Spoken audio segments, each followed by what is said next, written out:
Ang bida na patuloy lumalakas dahil sa Makina Kabanata 214 hanggang 219 na nagpapatuloy.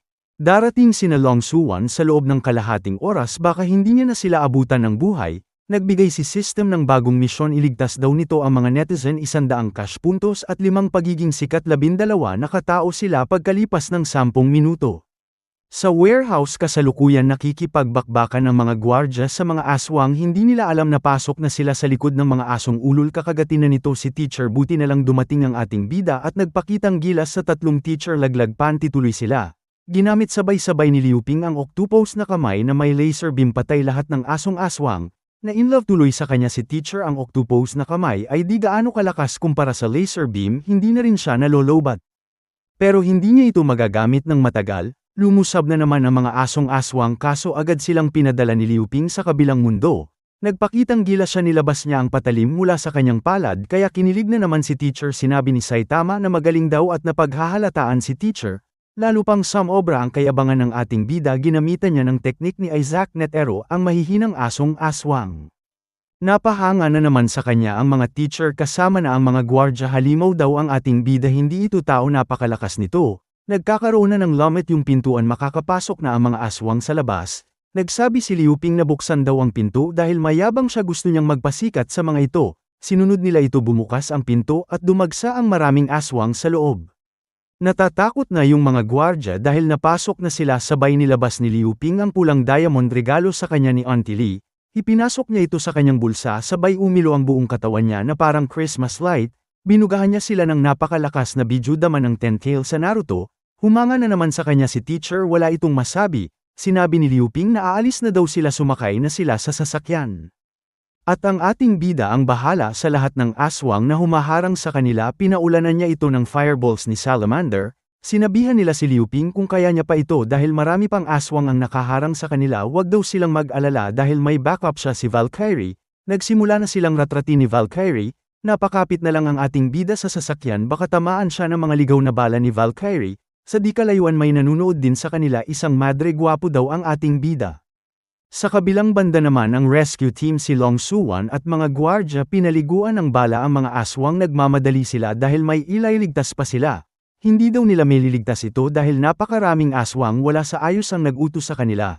Tinawagan sila na nauna na si Liu Ping pumunta sa lugar sabay may sumabog sa harap nila. Nakita nila si Liu Ping at Valkyrie nakasakay sa taas ng sasakyan. Napansin ni Liu Ping na maraming aswang na nakaharang sa dadaanan nila. Lumipad dito sa ere para magpasikat pinaulanan ng fireballs ang mga aswang, tinulungan siya ni Valkyrie baka mapahiya ito na hindi nito maubos ang mga aswang, napasabi na lang yung mga nakapanood napakalakas daw nila na 2 halimaw ginawa lang nilang palaman sa tinapay ang mga aswang, pati rin daw kapatid ng ating bida ay halimaw rin hamaba pa daw ang buhay ni Liu Ping at Valkyrie.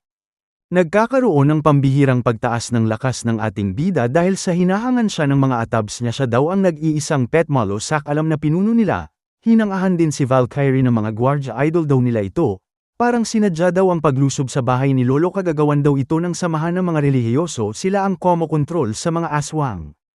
At kasabwat daw nito si Zheng Changsan Tambalislo sabay natanggap ni Liu Ping ang pabuya nito sa pagliligtas sa mga netizen at nakatanggap din ito ng bagong kaalaman kagaya kay Valkyrie, nagulat ng husto ang ating bida pinag-iisipan nito paano niya maisasagawa, tinanong niya si teacher na may salamin palalakasin daw niya ito kung papayag sa gusto niya pumayag naman ito, kulang pa daw ang mga puntos niya para may segawa ang plano kailangan niyang gumawa ng mga misyon. Tinanong niya si Long Suwan kung kailangan nito ng tulong pinasama niya si Valkyrie dito para pagkakitaan ng puntos, ang misyon ay tulungan ni Valkyrie si Long Suwan na matagumpay na madala ang mga tao sa bahay ni Lolo tuwang-tuwa naman si Long Suwan akala niya matulungin si Liu Ping yun pala ginagatasan lang pala siya ng puntos, pinatingin niya na si nakasalamin na teacher sa clinic saan daw ito nakahanap ng gamot pampalakas naging isa daw itong halimaw na Class S. Sekreto daw ito ng ating bida ayaw niyang ipagkalat dahil mahirap makakuha ng ganitong gamot, ito may bakuna na magiging S-level mutant ka na agad wala isa pa lang daw ang nagagawa humanga naman yung dalawa sa ating bida sabay sinabi ni teacher na malakas na daw siya. Tinanggal niya ang kanyang salamin dahil magaling na daw ang mata nito nakita ni Liu Ping ang biodata nito isa na daw itong halimaw. Pumunta sila sa training room para masubukan ito inutos siya ng ating bida na suntukin yung kahoy sinapak niya ito napatikim bibig na lang si Doktora Kenmo sa lakas nito. Gumamit naman siya ng machine gun sabay niretrat yung mga kahoy na walang kalaban-laban. Si Uncle Po naman ang humanga dito, pinagyabang ni Liu Ping na bata niya ito, kailangan niyang maghanap pa ng magagatasan ng puntos. Si Kelly naman ang gusto niyang gatasan ng 1,000 puntos, nagpatulong ito sa malapit na pabahay kukuha ng mga school supplies. Pagkatapos kay Kelly ay si Lisin naman ang inuto niya bumalik kay Long Suwan, at si Docking magpapaayos ng tulugan, pati na rin si single mom. Nakailang araw sa hospital si Liu Ping dahil napagod ito sa trabaho na abot niya na ang 30,000 puntos sakto sa dalawang babae. Dinala niya na sila para palakasin. Pagkatapos ay naging 3 ang Valkyrie, ready na sila sa matinding bakbakan. Pinag-aaralan ni Liu Ping ang biodata ng dalawa sabay tumawag si Brigadier Commander sa kanya. Sinagot ito ng ating bida kung anong maitutulong niya dito. Nagkaroon daw ng aksidente sa North Caloocan Base, hindi na balanse ang pamahalaan, gusto nilang makipag-alyansa sa bahay ni Lolo. Nagulat si Liu Ping dahil biglaan ito. Si General Dongpang gusto daw siyang imbitahan kumain sa labas pagkatapos ng 3 araw para pagmaritisan ang tungkol sa alyansa nila. Ang bahay ni Lolo daw ay gustong makipag-alyansa sa military, sabay tinanong ni Liu Ping bakit ito nagmamadali makipag-alyansa sa kanila. Nagsimula na daw gumalaw si Xing Changsen Tambaloslos, manood daw ito ng balita. Nagulat si Liu Ping sa binalita ng Bearang Media, hindi na balanse ang pamumuno sa North Caloocan Camp. Lumikha daw si Xing Changsen Tambaloslos ng pampalakas A-level mutant at ipagmamalaki daw niya ito sa susunod na linggo sa buong social media. Kasalukuyan na kinakausap si Xing Changsen Tambaloslos ng mga Bearang Media tungkol sa bagong proyekto ng Research Institute. Lumalakas ang ordinaryong tao, nagiging A-class mutant. Sa sunod na linggo ay ipagmamayabang daw nila ito. Invited ang lahat ng gustong dumalo. Bamiyahin na ang ating bida kasama ang grupo nito papuntang North Caloocan Base. Parang may balak daw si Xing Changsen Tambaloslos na hindi maganda, kailangan nilang mag-ingat dito. Habang binabaybay nila ang daan, hindi na nila kailangan mangamba dahil maraming puwersa ang dadalo, saka sila magpapasikat at bibirada para sa pagkakaisa laban sa corruption. Niyakap siya ni teacher, masyado daw mayabang ang pinuno nila. Pinaligiran nila ang ating bida, ito daw nagbigay sa kanila ng pag-asa sa buhay. Samantala ang ikapitong madre, lulusubin nila ang bahay ni Lolo pag alis ng ating bida, kaso atit masyado ang mga atabs nito, gusto na nilang magpakitang gilas. Isusumbong daw nila ito na isang duwag, na galit siya sa kanila dahil gusto nila siyang pangunahan. Kaya naman tinawag niya yung malaking alaga niya, walang nagawa ang pagmamakaawa nila, tinapos niya silang dalawa. Ginawa silang pagkain ng higanteng aswang niya, hindi daw siya magkakamali kagaya ng iba dyan. Nagulat siya dahil nasa likod niya na si Sintong at sa wakas dumating na ang ating bida sa North Caloocan Base. Samantala sa outer space, si astronaut Laura ng Amerika, pinapanood nito ang ginawang kasamaan ng bagong Rome. Nagpakawala ng maraming insektong bomba sa mga syudad at dahil dito magiging tahanan ng mga aswang ang buong bansa, natatamaan ito. Nagpakawala na naman sila ng mga insektong bomba, at ang bansang patatamaan nila ay ang Australia. Nakita ng mga netizen ang pabagsak sa kanila ng mga insektong bomba pero hindi nila ito pinansin, tumama ito sa kalupaan sabay sumabog ng napakalakas.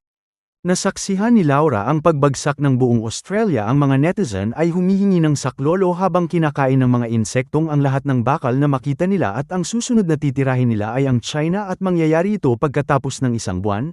Pagkalipas ng 1 linggo sa gitna ng North Caloocan Camp, pinakilala ni Zero si Tyrant bilang resulta ng pinakabagong technology nila. Pinapasok nila yung 2 aswang, sabay nagpakitang gilas si Tyrant sa harap ng taong bayan, sinuntok niya ito at napunit ang aswang. Ang lakas daw ni Tyrant ay katulad sa A-level mutant, madali lang daw nito patayin ang mga aswang. Pinalakpakan nito ng mga netizen, gustong nilang sumali at maging isang malakas na nilalang, at dumating ang ating bida, hindi daw ito sang-ayon dahil may problema daw ito. Nagulat na lang si Zero sa trash talk sa kanya ni Liu Ping. Natatandaan niya pa ang meeting niya kahapon, pinuri siya nito na malakas daw bumembang. Si General Dongpang, Chief Executive ng North Caloocan Base, nagtatalo ang mga general, dapat muna nilang pag-isipan bago makipag-alyansa sa ating bida, bata pa ito, marami pang kakainin na bigas, wala din itong malakas na puwersa.